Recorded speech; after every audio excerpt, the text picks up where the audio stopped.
So right now, running around the layout, I have the 266s. They're slightly apart because I've had to speed match them. They didn't come at the same speed when I put them in a consist.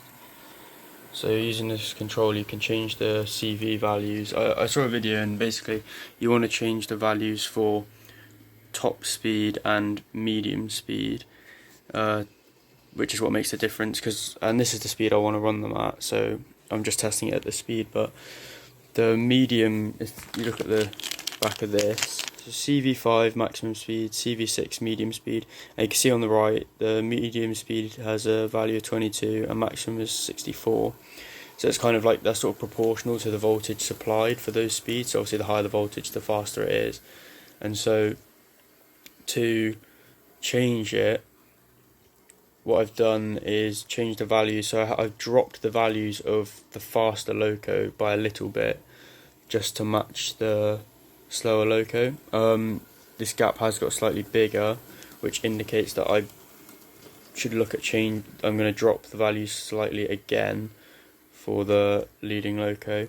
So it's the maximum speed. So I've changed it to 21 for medium speed, and maximum speed I dropped to 60, and that was way too slow. It's now at 62. So I might drop that down to 61, and then we'll see how that goes. So I'll just show you how to do that. So we've got this on the program track, which is the siding, this loco here, which is isolated from the rest of it. Go on to programming, press enter because it's program track. The address is 0005 for this loco, so you enter that. Start voltage, don't care about that, don't care about acceleration or deceleration. The top voltage I do care about. I'm going to drop that down to 61. That's what TV stands for, which is the same as CV5, and anything above CV5 it doesn't give you, so we're going to have to enter the CV number, which was CV number 6. So enter that, and now we're on CV6, which is the medium speed. I'm going to stick that on 21 and enter that, and yeah, that's good to go now. So we'll give that a go. I'll just stick it on the track. There we go. So I put the chips in these earlier today. I tried to live stream it, but my Wi-Fi is allergic to that sort of thing. Okay, so now if we go on to here, select loco 0005, turn the lights on. Turn the lights on. Yep, that's all good to go. I'm just going to push it round so you can. So we're going to make the gap really small and see if it gets bigger or smaller, basically. But next, what we got to do is we need to make a consist. So if I press program again, and again to get set the what's the word? Can't remember the word, but basically make them partner up. So we're on set cons. Press enter. It'll ask me for what to name it. So when I type in, so I'm gonna call that 101. Consistent 101. Consist 101. Sorry, that's the word consist. So we're going to add a loco, we're going to add 0005, which we have just programmed. Going forwards, the next one is going to be in reverse at all times, so we're going to say back, so hit the direction button to make it go into reverse, as you can just see on the screen, and that one is 0004, I programmed it earlier. Press enter. Don't want to add any more locos to it, it's only going to be 2 locos, and there we go. Now we go on to loco. Type in 101, press enter, and now I'm going to try and run it.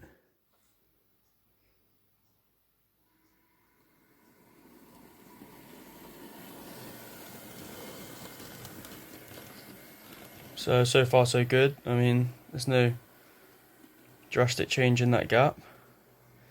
So just hope it keeps like that, and if it keeps like that, then I'll start running it with the wagons in between them, because that's the thing, is the wagons are going to be in between them, so if there is a difference, it's quite likely to derail the wagons. That's why I've got to be careful.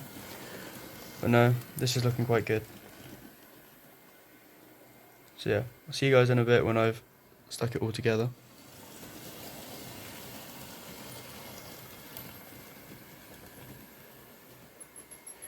The EWS XEWS one is insanely slightly, so like the tiniest bit faster, but once it's pulling the wagons, that slows it down enough. So you can see that there's not much tension in that coupling, and there's not much compression in the one in the back either, so I'd say it's pretty perfect. Like there's no, yeah, it doesn't look like there's any excessive force going on, so it doesn't look like the wagons are going to derail, so I'll keep running it for a bit. But I'm really happy. Like, I didn't know if I was going to be able to do this, but it's working. So I'll just show a picture of chipping, I think it's the XEWS 66. But the other one, I had a real pain because the blanking plates for Bachmann 21 pin sort of sockets are really stiff, and I was trying to take it off as gently as I could, but actually bent the 3 pins on the end, and the single pin on its own I really bent. Like, I haven't got a picture of it, but it was buckled in the middle. To be honest, I thought I'd ruined it, but I kind of managed to force that first pin into the hole of the decoder, and once it was in, I kind of, the other two that were bent weren't bent as much, so I then caught them and sort of rolled the decoder on rather than slot it on vertically. So, and it managed to work. I was so relieved when it went on and when it started running, because when I bent it I really thought I'd completely demolished it and it would be unusable, but I managed to bend it back into position enough to force it into the decoder, and it runs absolutely fine, so got a bit lucky with that one. So that was my first ever time chipping a loco myself, so it's a lesson learned to anyone who's trying it. Just be really careful, because it is really stiff to get off, but you need to use quite a lot of force, but do not just yank it. It needs to be very controlled, because I nearly made a loco unusable.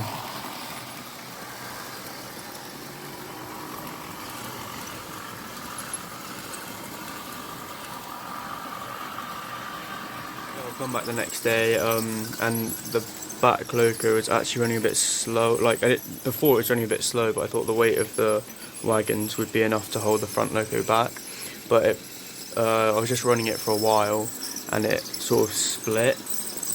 Like the two locos, just the back loco came off of the whole train. And it was still running, but it was just detached. So I've done some more fiddling with the CVs.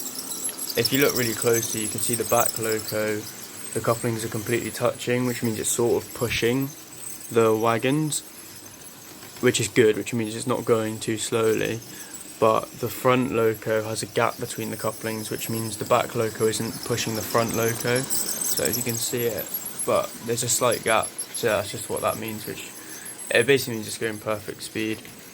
So yeah, hopefully I don't have any more problems with it. But if I do, it's a really easy fix. You just keep fiddling around with the CVs. I think if you pull the power out of here first before the power out of the main box, it saves the CVs you've altered. So that's what I'm gonna remember to do, because I maybe didn't do that before, which might have wiped it, which may have been why I had a problem with it. I'm not sure, but we'll see as we go on. But for now, it's running really well.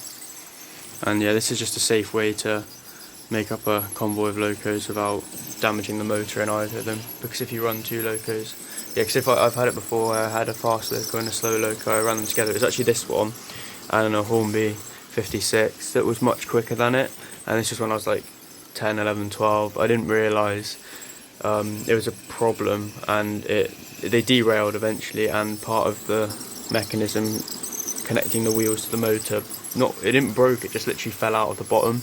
My dad managed to fix it, so it works absolutely perfectly now, but I was very close to breaking it. So you've got to be careful that you've got your speeds well matched before you start making convoys, because it can damage them. And also if this was going much faster than that one, you'd pull these wagons inwards and derail them, and if the back one was going a lot faster, then you'd push them out and again derail them, which is not great. So yeah.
So thank you very much for watching, everyone. I hope you're all staying safe and well, and catch you in another video soon.